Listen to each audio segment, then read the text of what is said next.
Okay, so for my book talk, I'm going to be doing the book Ender's Game. It is a science fiction novel written by Orson Scott Card in 1977. About a couple decades into the future, aliens invade Earth and nearly wipe out humanity. Then about 20 years later, they do it again. It has been about 70 years since the second invasion, and humanity is going to be ready for the next one. So, to that end, they create battle schools, a series of schools to train gifted students and gifted children to be able to serve as commanders for the world fleet for the next invasion. To that end, enters Ender Wiggin. He is a very gifted student who has been drafted to the battle school.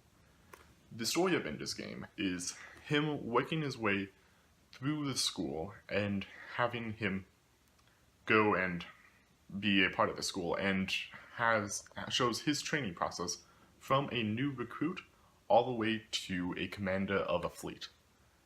So, Ender's Game is a really well-known book, and is a really popular book, often considered a gateway into science fiction. And that is considered a classic for primarily two reasons. The first is due to the relatability of the story. It is really not so much a science fiction as a sort of underdog sports story with a science fiction setting, as the entire structure of the battle school is a series of games and tests and trials they go through to prove their worth as commanders. And Ender is thrown down at the bottom by the staff to see how well he can rise to the top. Which brings us to the next major point, the character of Ender himself. He is considered by many to be a perfect character, as in he is perfect at everything and he is kind of boring to that extent. However, the real strength of him as a character is in his perfection, in that he is the best commander the school has ever had, and he is humanity's best hope at surviving the next invasion. And everyone knows that. And so his entire character arc is him coming to grips with that he is essentially the chosen one, the one that will have to save humanity, but him not really fully wanting to do that. Him just going through the stress and chaos that entails and all the trials to build himself up to be the next commander. So it becomes a really interesting character study of someone who is being forced into this position and his attempts to deal with it and then eventually try to escape it at the very end. So I'm going to read two quotes that sort of encompass the major themes of Ender's Game. The first one is probably the most iconic quote from the book. This takes place in one of the battle simulations, the series of games essentially they're just tactical battles in a room that is in zero gravity to help train the commanders and the students under them to fight in zero gravity and how to get your head around that kind of space. So, abruptly, he felt himself reorient, as he had in the shuttle. What had been down was now up, and now sideways. In Nello, there was no reason to stay oriented the way he had been in the corridor. It was impossible to tell, looking at the perfectly square doors, which way had been up. And it didn't matter, for now Ender had found the orientation that made sense. The enemy's gate was down. The object of the game was to fall towards the enemy's home. The second quote I have is from later in the book. After he has gone through the battle school and essentially finished everything they could teach him, he is going to a command school farther away to get a serious test of how he can, and more serious real-life situations that he might encounter as a commander in the fleet. However, in the interim, he visits his sister and has a discussion with her just about his experience in the battle school and how he can read his opponent and think about them. In the moment when I truly understand my enemy, understand him well enough to defeat him, then that very moment I also love him. I think it's impossible to really understand somebody, what they want, what they believe, and not love them the way they love themselves. And then, in that very moment when I love them, you beat them. For a moment, she was not afraid of his understanding.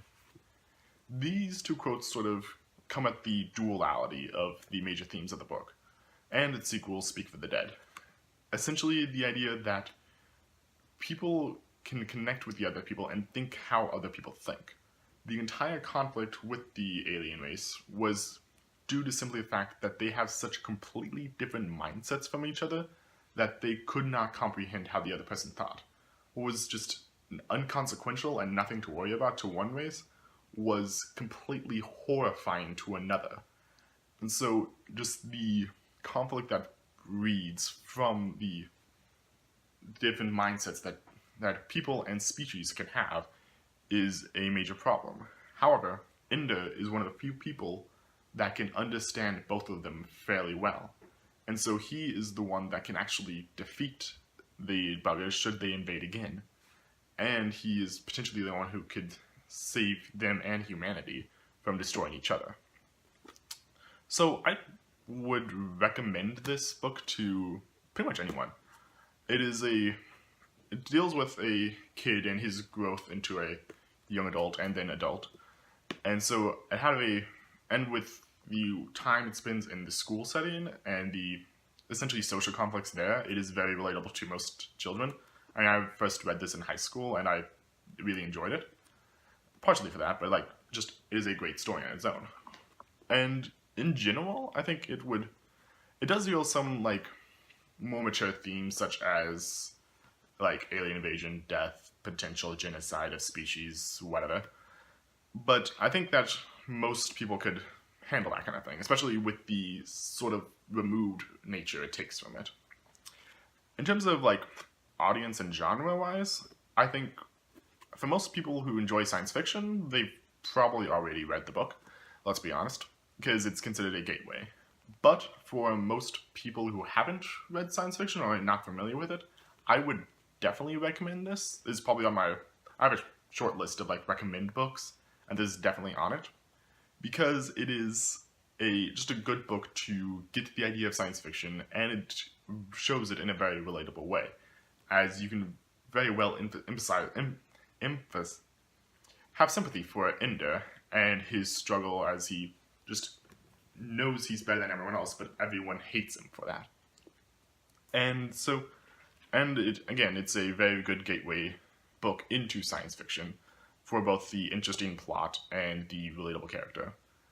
And so, I would definitely recommend this to most anyone, and especially people who are not familiar with science fiction, as this, again, does a good job of serving as an entryway to it.